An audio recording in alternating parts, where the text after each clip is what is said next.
Bonjour. Je redis ici en introduction une information communiquée dans ma précédente vidéo Noël interdit et qui concerne l'ordonnance de disparition dont je suis judiciairement frappé. Quand je parle d'ordonnance de disparition, j'évoque une dite ordonnance de protection qui m'interdit de donner quelques signes de vie à mes enfants mineurs de 13 et bientôt 15 ans, et me met par là même dans l'impossibilité de prendre quelques nouvelles d'eux. Donc ordonnance qui vient confirmer et ordonner judiciairement, on va dire, la séquestration dont mes enfants font l'objet par leur mère depuis 15 mois. 15 mois aujourd'hui. Voilà, donc on est là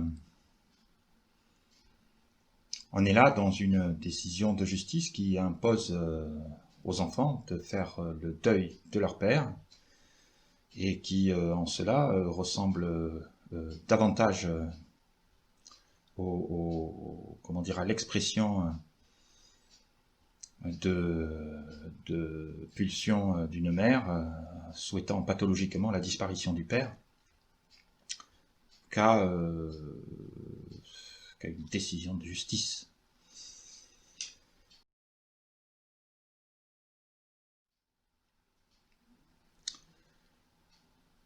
Voilà, donc on peut s'interroger, et je ne cesse de le faire, comment un tel truc est-il possible? Venant d'une mère, c'est dingue, mais bon, on peut tout imaginer. En matière de décision de justice, ça pose vraiment question. Comment un tel truc est-il possible? Alors comment? Je vais vous le dire en partie. Je vais y répondre tout de suite. Comment? Par contumace. Voilà comment c'est possible. Voilà comment ça s'est fait dans mon cas. Et c'est ce que je vous propose de vous présenter ici. Je pense que ça devra être assez instructif. Et vous aurez ici l'occasion de constater que tout ça s'est fait dans un déni de droit assez caractérisé. Voilà. Dans la série Expérience de la justice française, voici l'épisode 1. Alors, je parle ici d'ordonnance de disparition prononcée par contumace. Qu'est-ce que j'entends par contumace? Eh bien, tout simplement, en l'absence de l'intéressé, savoir moi-même. Ça va au-delà de mon absence à l'audience. Puisque, en l'occurrence, on s'est adressé dans cette affaire à M. Fernandez, à moi-même, mais à une adresse qui n'est pas la mienne, à laquelle je ne me trouvais pas et je n'avais pas à me trouver, et qui n'est tout simplement pas mon adresse de domiciliation administrative officielle. Tout ça s'est fait en informant ce monsieur Fernandez à une adresse arbitrairement décidée que cette affaire était en cours. Voilà. Donc concrètement, quel est l'impact de ce jugement par contumace? Concrètement, j'ai été convoqué par l'huissier de justice pour 4 ou 5 jours plus tard. J'ai été convoqué à Libourne, qui s'est rendu à une adresse libournaise en Gironde, près de Bordeaux, dans le sud-ouest de la France, pour me convoquer à une audience qui se tenait 4 ou 5 jours plus tard à Bar-le-Duc, Lorraine. Bien entendu, ne m'y trouvant pas, je n'ai pas été informé de cette convocation. L'audience est donc tenue en mon absence. Donc là, on est littéralement dans le jugement par contumace. Mais l'impact n'est pas que celui-là. On a déjà une absence de contradictoire. Hein. Je ne suis pas là pour répondre à d'éventuelles accusations ou pour dire ce que je peux avoir à dire sur le sujet. Bon, le contradictoire, me semble-t-il, est tout de même un principe assez important pour ce qui concerne la procédure de justice. Mais semble-t-il, on peut s'en passer. Bon, c'est souvent le cas quand l'intéressé ne se présente pas. Bon, encore faut-il qu'il ait les moyens d'être informé. Et donc qu'on veuille bien lui faire savoir à la bonne adresse. L'impact ne se limite pas à ça. C'est-à-dire que le jugement étant prononcé, le délai d'appel est de 15 jours. On a toujours, dans toute décision de justice, une décision qui est souveraine. Voilà, applicable, définitive. Néanmoins, on a toujours la possibilité, au moins sur 2 niveaux, de faire un recours auprès d'une instance supérieure, bon, clairement de faire appel ou de se pourvoir, dans un second temps, en cassation. Délai d'appel 15 jours. Donc de la même manière, la décision de justice m'a immédiatement été signifiée, à la même adresse, arbitrairement décidée et à laquelle je ne me trouvais pas ni n'avais à me trouver. Et donc j'ai pas eu le loisir d'être informé de cette ordonnance de disparition, quelque chose de pas tout à fait anodin tout de même, et pas plus de mon droit de faire appel de cette incroyable décision, mais mon droit qui s'est limité à 15 jours. Voilà. Donc on a là l'organisation d'un déni de droit total. On est sur des principes fondamentaux quand même, hein, le contradictoire et comment dire, le droit de recours. Voilà, à une décision qui pourrait être arbitraire, hein, en tout cas qui est souveraine. Voilà, et qui en l'occurrence est quand même tout à fait loin d'être anodine. Voilà, donc le sujet ici, c'est celui tout simplement d'une adresse. Voilà, et je vais vous raconter un petit peu comment, encore une fois, comment un tel truc est-il possible. Alors d'où est sortie cette adresse libournaise à laquelle on m'a adressé par huissier les divers documents, à laquelle, soi-disant, j'aurais dû être informé. Eh bien, tout simplement de l'entête de la demande de protection formulée par la mère. Voilà. Madame Untel, domiciliée à tel endroit, contre Monsieur Untel, domicilié à tel endroit. À peu près ça, en substance. Voilà d'où provient cette adresse qui m'est attribuée. Donc arbitrairement par la mère de mes enfants, dans sa demande de protection. C'est donc elle qui a organisé le fait que ce jugement soit effectué en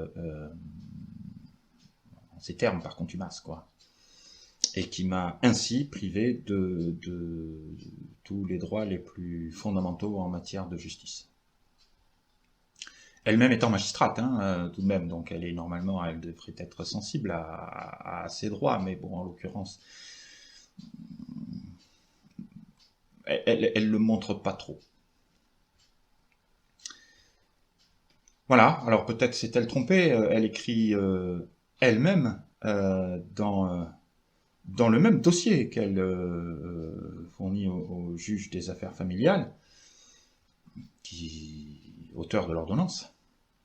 Elle écrit dans le même dossier « Je sais qu'il est domicilié à Nancy, mais je pense qu'il a quitté Nancy et qu'il est à Libourne. » Voilà, donc alors d'abord elle pense à partir de rien du tout, elle n'a aucune matière d'information particulière là-dessus.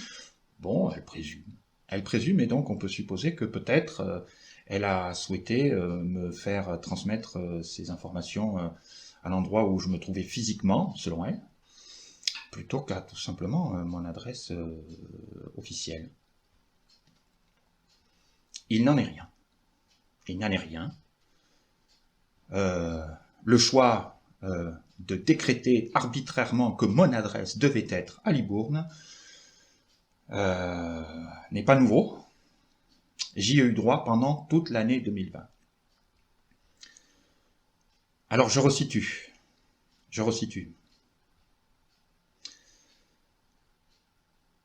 En éloignement professionnel depuis 2018, à la demande de mon épouse, sur Bordeaux, afin que, conformément à ses vœux, elle puisse obtenir mutation sur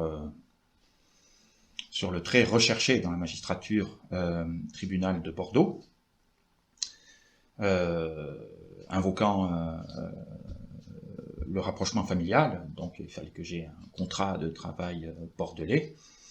Donc en éloignement professionnel dans le sud-ouest de la France depuis 2018, je constate, fin 2019, bon, d'abord il y a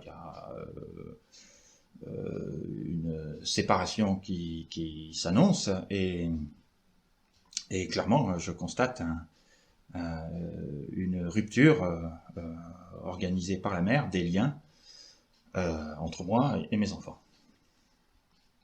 Donc je remonte précipitamment sur Nancy en octobre 2019. Immédiatement, la mère soustrait les enfants de façon brutale, en s'octroyant, on va dire, la contribution parfaitement illégitime, au moins en termes de sollicitation, des forces de l'ordre. Voilà, et elle entame immédiatement. Je ne reverrai plus mes enfants, je ne leur parlerai plus, deux exceptions près.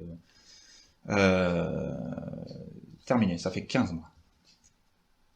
Et elle entame immédiatement une procédure de divorce en mode référé, c'est-à-dire en urgence, auprès d'une collègue soigneusement choisie, me semble-t-il. Voilà, ordonnance de non-conciliation dès le 3 décembre. Donc tout ça me tombe sur la tête, parce que moi je suis pas magistrat, je suis pas avocat, je suis pas la justice, c'est un univers qui m'a jamais particulièrement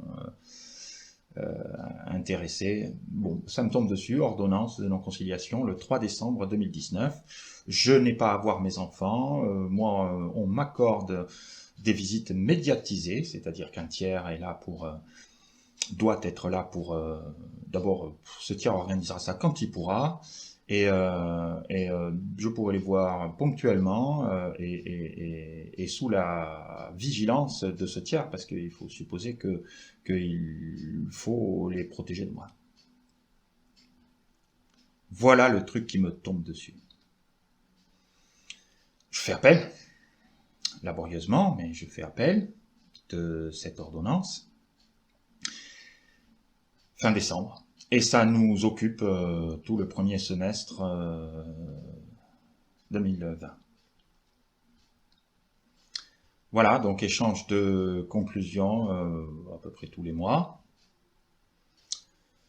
Donc moi, dès la soustraction de mes enfants, dès le 20 et peu du mois d'octobre, constatant l'extrémité des mesures que la mère est prête à prendre pour assurer que le père n'ait pas de contact avec les enfants. Concrètement, je suis dans l'appartement familial, les enfants sont plus là. Et le petit, jour après jour, je constate qu'il est déscolarisé. Ça durera après 2 mois, sa déscolarisation. On le placera aussi sous anxiolytique pendant cette période-là et ultérieurement. Tout ça sans informer le père. Refus total de la mère de ramener les enfants au domicile, de revenir dans une quelconque normalité. Non, elle a déjà ses projets, elle.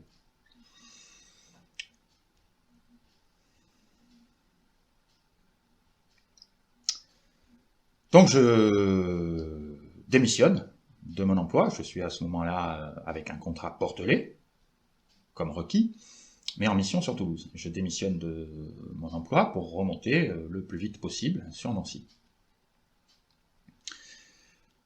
Une fois libéré de mes obligations professionnelles, c'est-à-dire 3 mois plus tard, donc à partir du 27 janvier au soir, c'est 27 janvier 2020, je remonte immédiatement sur Nancy, où j'obtiens domiciliation administrative dans une association d'aide à l'insertion, dès le 3 février. Donc on me procure un certificat de domiciliation dûment tamponné le 3 février 2020. Les premières conclusions sur le fond devant être communiquées le 7 février, celle-ci, donc conclusion en appel, celle-ci inclut bien sûr mon certificat de domiciliation. Bon, sachant qu'après, je suis concrètement logé dans un appart-hôtel. Voilà, mais mon service courrier, lui, est assuré par cette association. Donc très vite, je suis domicilié à cette adresse nancéenne, auprès du fisc, auprès de la carte grise, auprès des diverses administrations, dès la première quinzaine de février. Et en tout cas, cette domiciliation administrative officielle est officiellement communiquée auprès de la justice française et donc à mon épouse dès le 7 février. Voilà. Il n'y a pas plus à discuter. Aujourd'hui encore, je suis administrativement domicilié à cette adresse. C'est pas compliqué. Et c'est à cette adresse que mon courrier doit m'être transmis. Alors je suis arrivé, moi, sur Nancy pour m'en rapprocher de mes enfants, donc début 2020, et j'ai immédiatement multiplié les démarches pour y trouver un emploi, un nouvel emploi, dont je devais, en plus d'un logement, bien entendu, pouvoir justifier pour espérer avoir quelques droits de visite sur mes enfants, à plus forte raison, quelques gardes de mes enfants. Comme je le demandais à l'origine, je demandais tout simplement une garde alternée. Si madame veut qu'on se sépare, soit. Alors on fait comme des gens intelligents et soucieux du bien-être de leurs enfants font normalement, quoi.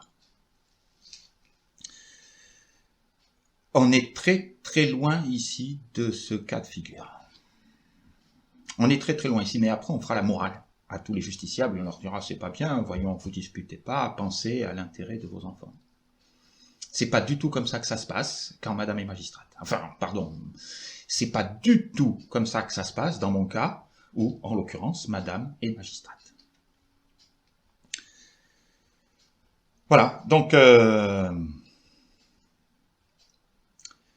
au fil des échanges, mes conclusions, les conclusions fournies par mon avocat dans cette procédure d'appel, mes conclusions me domicilient, bien entendu, en page de garde à cette adresse nancéenne, qui est mon adresse officielle sur Nancy et dont j'ai transmis l'attestation de domiciliation en bonne et due forme.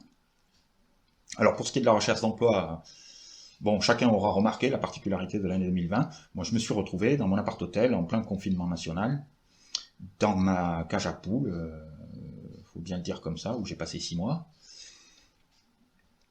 Et en matière de recherche d'emploi, ça a été un peu laborieux, du coup, puisque si j'ai eu un certain nombre de recruteurs qui m'ont contacté, c'est bien parce qu'ils avaient du coup plus grand-chose à faire, il n'y avait plus d'activité économique, et donc il était à peu près inenvisageable de trouver quelque emploi ou quelque mission. Bon, dans mon domaine, je suis informaticien, j'imagine que c'était un peu le cas dans tous les secteurs d'activité à ce moment-là. Donc je me suis retrouvé très vite à bon, elle m'avait dépouillé, je savais plus rien, j'en ris. En même temps, c'est vraiment le cadet de mes soucis. Donc je me suis retrouvé un petit peu démuni assez rapidement et contraint de demander le RSA auprès du département, du conseil départemental de Meurthe-et-Moselle, le département dont le chef-lieu est Nancy. Voilà, donc depuis je suis au RSA. Donc la recherche d'emploi s'est avérée tout à fait infructueuse durant de longs mois. Tout ça à Nancy, voilà. Je redis ici que j'ai pas vu, je redis ici, c'est mieux, que j'ai pas vu mes enfants, je n'ai eu aucune nouvelle d'eux, je leur ai pas parlé, rien, tout ça malgré tous mes efforts, hein. Je n'étais là que pour ça, je ne voulais que ça. Rompre ce truc incroyable qu'on nous impose, c'est difficile à vivre pour moi, mais quel est l'impact? Quel est l'impact pour des enfants de subitement du jour au lendemain leur imposer une telle rupture violente et définitive. C'est sidérant, quoi. Et ça semble inquiéter personne, hein. Du moment qu'on dit le mot protection, c'est bon. D'ailleurs, à la rigueur, on le dit pas, tout le monde l'entend. C'est de la protection. Mais étant donné la bonne présentation de madame, et puis de toute façon, sans même la voir, étant donné son statut, on entend tout de suite protection. Voilà, il n'y a rien d'autre à voir, circuler, et au contraire, on confirme. On confirme tout ce qui se passe. Et on leur donne. Voilà la situation. Alors pour ce qui est de l'adresse, donc, parce que c'est ici notre sujet. Pour ce qui est de l'adresse, pendant tous ces échanges, madame la juge, la mère de mes enfants, mettait, elle, par contre, en page de garde de ses propres conclusions, donc à fréquence régulière, systématiquement, ma domiciliation à Libourne. Voilà. Elle préférait. Donc je lui ai signalé, j'ai fait signaler dans les conclusions remises à la cour d'appel que bon, il était souhaitable que madame daigne prendre en compte ma véritable domiciliation. J'ai l'air un petit peu exaspéré ici, c'est exaspérant en effet. Ma véritable domiciliation, c'est Nancy, c'est pas Libourne. Elle, bien sûr, quand je la suppliais, pour ainsi dire, de ramener les enfants dans leur foyer. Son seul retour, c'était retourne à Bordeaux ou Toulouse et on pourra parler. Elle voulait qu'une chose, hein, c'était que je retourne là où elle avait déjà réussi à m'éloigner, quoi. T'es à Libourne, point. Voilà. Donc, conclusion suivante, pareil, hein. Alors, c'est pas beau comme formulation, mais bon, moi je le prenais comme un va te faire foutre, je mets ce que je veux. J'ai décidé que t'étais à Libourne. On est là dans un truc officiel, en justice, enfin bon, on a une domiciliation administrative, point à la ligne. On joue pas avec, quoi. Au bout d'un moment, on peut tout dire, on se fie, enfin... Ah, madame, oui. Madame, oui. Mais bon, madame est juge, j'imagine que ça l'autorise à certaines choses, je sais pas. Voilà, après, c'est peut-être pas grave et c'est autorisé, je sais pas. Voilà, donc c'est pas un hasard si au final elle transmet une demande de protection concernant le père de ses enfants domicilié à Libourne, lequel du coup ne a aucun moyen de recevoir l'huissier de justice qui vient lui signifier des informations judiciaires qu'il est censé savoir, ça lui a été signifié. Voilà, moi je trouve ça assez énorme. Alors cette histoire d'adresse, on voit déjà avec quel mépris pour moi, et moi je trouve pour l'institution judiciaire, madame la juge, mon épouse, encore mon épouse, et la mère de mes enfants, joue avec quelque chose d'aussi simple qu'une adresse.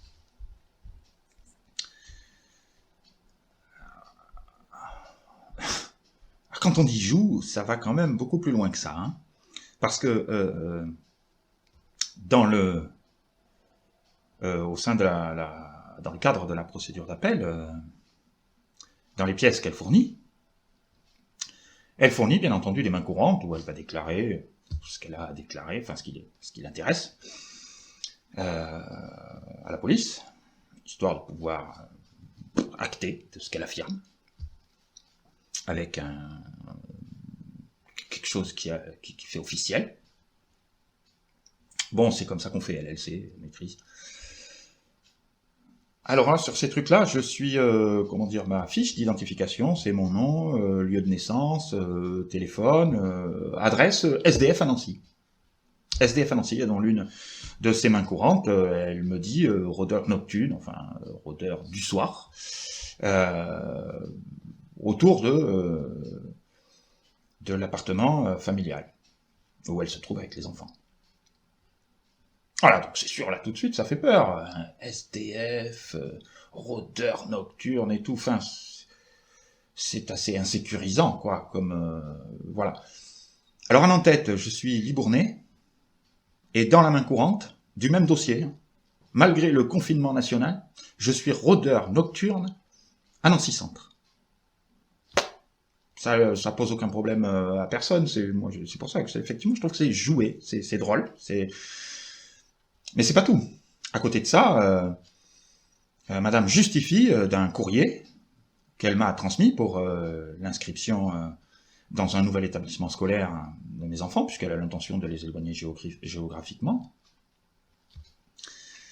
Et donc, elle justifie m'avoir transmis ce dossier d'inscription pour pouvoir justifier du mauvais exercice de mon autorité parentale, puisque je valide pas cette inscription. Déjà, j'avais du mal à valider l'éloignement géographique de mes enfants. Ça, je pouvais pas m'y résoudre. Certes, mais le plus drôle, c'est qu'elle produit donc une preuve, un justificatif d'envoi par accusé-réception de ce document à moi-même. Voilà. Dont l'intervention est nécessaire pour le bien des enfants, pour qu'ils soient scolarisés, ainsi de suite. Bon, par ailleurs, je cherchais à les scolariser dans l'établissement où ils étaient déjà, à Nancy. Mais enfin, ce document, je ne l'ai jamais reçu parce que... alors là, par contre, elle l'a transmis à Nancy, dans le même dossier, tout ça. Hein. Là, elle le transmet à Nancy. Par contre, elle l'adresse au 4 de la rue de ma domiciliation, alors que ma domiciliation est au 44 de cette rue. Coquille? Non, c'est pas une coquille. Son avocate avait déjà signalé qu'il y avait effectivement une coquille sur cette adresse, dans le dossier, dans les échanges précédents, et c'est un amusant. C'est un amusant, ça rimait un petit peu avec l'aspect SDF ou je ne sais quoi. On avait deux adresses qui tournaient sur Nancy, le 4 et le 44 de la même rue. Voilà, en l'occurrence le 44, donc c'est une association d'aide à l'insertion, elle est facile à identifier, et il est facile de savoir que c'est au 44, et l'attestation dit bien que c'est au 44. Mais il y avait une petite coquille qui traînait quelque part, qui les avait déjà amusées, et dont elles avaient déjà joué, et donc, elle a sauté sur l'occasion de s'amuser encore et de m'adresser ce courrier à ce 4 de cette rue. Voilà. Alors, le plus drôle, c'est qu'elle produit comment dire, la preuve d'envoi de ce document, mais elle ne produit pas comment dire, l'avis de non-distribution de ce courrier. Ça, elle ne le produit pas. Voilà. Bon, après, c'est pas parce qu'on est juge qu'on est obligé d'être honnête, et c'est pas parce qu'on est dans une procédure de justice qu'on est contraint de ne pas tricher. Hein. Voilà. Et d'ailleurs, dans la décision, il sera retenu contre moi que, alors que je signale tout ça, hein, dans les conclusions, je signale toute cette malhonnêteté dans ce jeu des adresses. Parce que tout ça, en tête, et dans les mêmes conclusions, en tête de ces conclusions, je suis domicilié à cette fameuse adresse libournaise, arbitrairement décrétée par madame, et ça lui fait du bien. Et elle justifie m'avoir envoyé ça à une adresse nancéenne, il y a quand même un truc, quoi. Hein. Voilà, et bien effectivement, dans la décision de justice, on invoquera dans les motivations ce fait, ma non-contribution à l'inscription de mes enfants, sur la base d'un dossier d'inscription qui m'aurait été transmis, madame en justifie. Voilà, on l'invoquera pour, dans le dossier d'appel, dans la mesure de disparition, je crois, pour justifier de l'attribution de l'exclusive autorité parentale à la mère. Voilà, moi j'aurais, sur ces bases-là, fait montre d'un mauvais usage de mon autorité parentale dans l'intérêt supérieur de mes enfants. Donc voilà, je dirais pas cantonné magistrat de la République, je dirais voilà, de la part de mon épouse, qui se trouve être indiscutablement magistrat de la République, voilà comment on peut se permettre de jouer avec quelque chose d'aussi simple qu'une adresse de domiciliation pour obtenir les effets voulus dans le mépris le plus total de, je ne sais pas, de ce qu'on pourrait considérer être, je ne sais pas, l'honnêteté, en tout cas de la justice, de l'autorité judiciaire clairement, mais tout cela est pris avec compréhension et bienveillance par ses collègues. On le voit déjà avec le peu que j'ai dit. Voilà. Et comment on organise un déni de droit indiscutable. Je le rappelle, cette ordonnance de disparition m'a été adressée systématiquement à cette adresse libournaise à laquelle je n'étais pas. Moi, concrètement, c'est vrai, je n'étais plus sur Nancy, en effet. J'avais plus vraiment de raison d'y être, les enfants ayant été éloignés et moi-même ayant été coincé pour raison de santé dans le département des Landes, dans le sud-ouest donc. Voilà, donc concrètement, déni de droit, j'ai pas été informé que j'étais convoqué 4 ou 5 jours plus tard à une audience devant la juge aux affaires familiales qui allait prononcer l'ordonnance de disparition. Et j'ai été privé d'absolument toute possibilité de recours. Alors concrètement, en matière de date, le 9 septembre, j'avais déjà les contraintes de l'ONC qui me privaient de tout droit de visite, de garde bien sûr, et de visite de mes enfants, jusqu'au 14 septembre. Donc le 9, Madame la maman de mes enfants ses avocats rédigent la demande de protection le 9 septembre. Dès le 10, Madame la juge aux affaires familiales en charge du dossier traite précipitamment cette demande et me convoque pour le 15 septembre. Donc elle m'adresse ça à Libourne, dans le sud-ouest, donc supposons que je suis dans le sud-ouest, 5 jours plus tard, je suis supposé être à Bar-le-Duc à la première heure, je crois. Voilà. Je dois être informé de cette convocation le 11, donc elle l'écrit elle-même, le 11 avant 18h par huissier de justice. Et donc à partir de là, je n'aurai plus que 4 jours pour me rendre à Bar-le-Duc. Si j'étais à la bonne adresse, enfin si cette adresse n'était pas une fausse adresse arbitrairement décrétée par madame. Voilà, et puis bien évidemment le 15, elle se passe dans ma présence, ça je pense que ça arrive souvent, et elle ordonne ma disparition de la vie de mes enfants. Alors avec quel scrupule, ça c'est pas notre affaire, c'est les siens, je sais pas, enfin en tout cas elle ordonne un truc pareil. Voilà, ordonnance qui m'est signifiée ensuite par voie d'huissier de justice, toujours à la même adresse, dès le 16, je crois, dès le 16 septembre. Voilà, et c'est à partir de ce 16-là que j'ai 15 jours pour faire appel. Donc moi, concrètement, depuis le mois d'août, on m'a déclaré un cancer. Donc je me trouvais à ce moment-là sur les Landes, on enchaîne immédiatement sur une ablation d'un ganglion, histoire d'analyser, ainsi de suite, identifier exactement de quoi il s'agit. Et je me retrouve embarqué dans toute une procédure, on va dire, de soins d'urgence, quelque part, longue durée, mais d'urgence. Et donc je reste coincé sur les Landes, ou par chance, je trouve qui pour m'héberger à proximité de l'hôpital où je suis traité.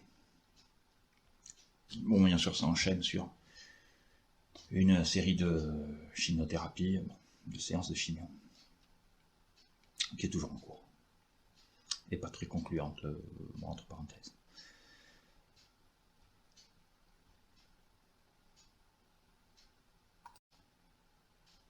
Voilà, donc déjà concrètement, le 16 septembre, moi je suis sur le BIA ou bio, je sais plus comment on dit, pour ablation de ce ganglion, justement. Donc, entre autres ganglions. Donc il m'aurait été difficile, en plus de la distance, en plus de mes moyens financiers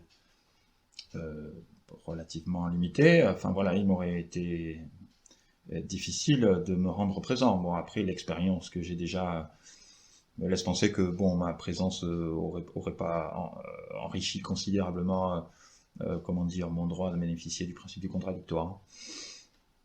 Bon, ceci dit, j'ai pas eu l'occasion d'essayer de m'y rendre. J'ai pas eu le loisir d'être informé de cette convocation.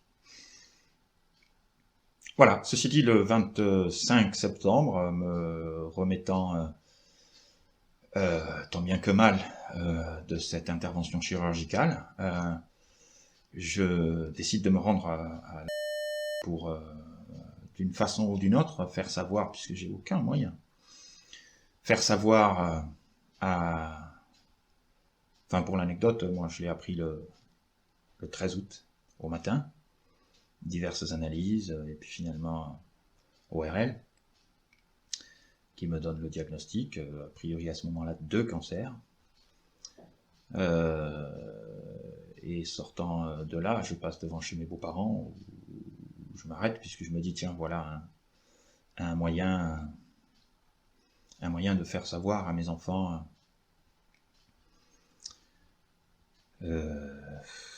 une information qui les concerne quand même au premier chef. Pas facile, mais vaut-il mieux, comment dire, qu'ils n'en sachent rien.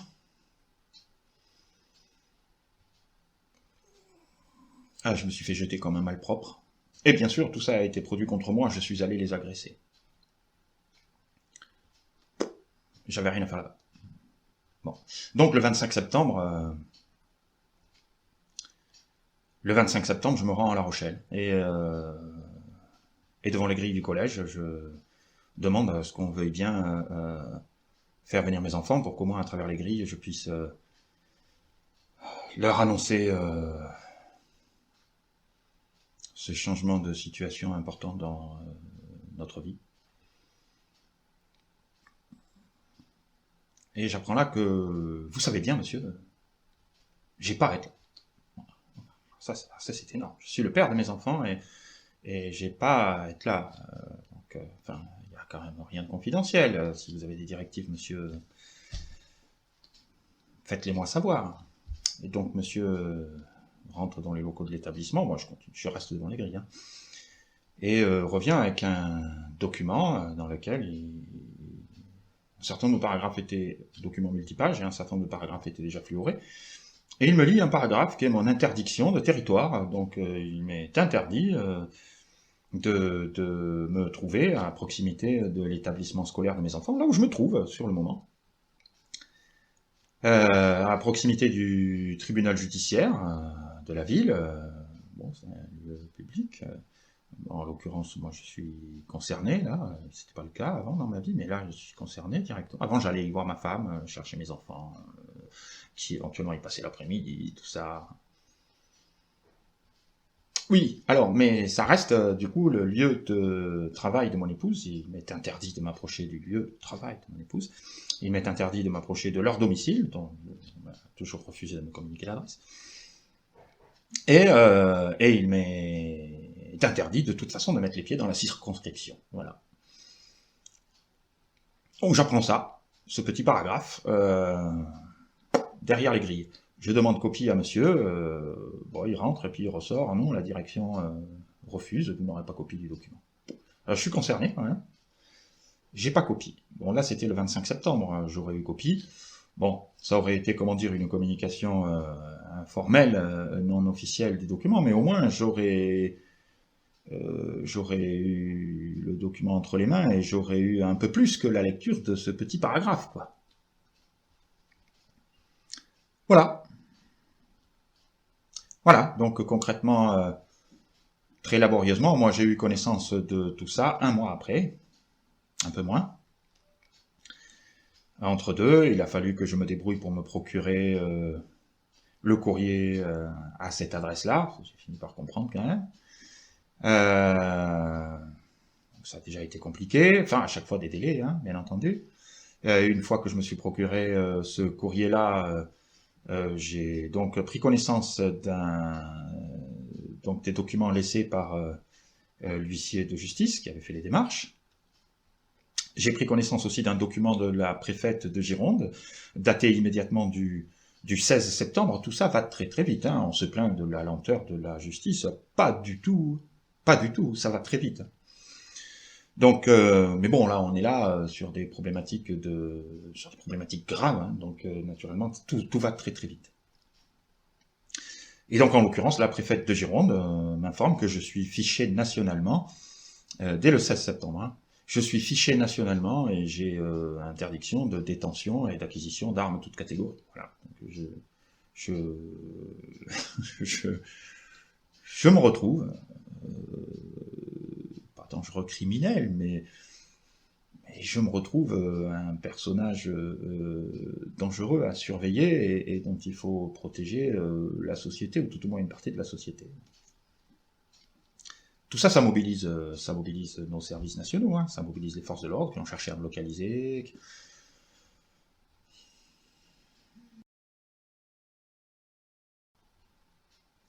Bien.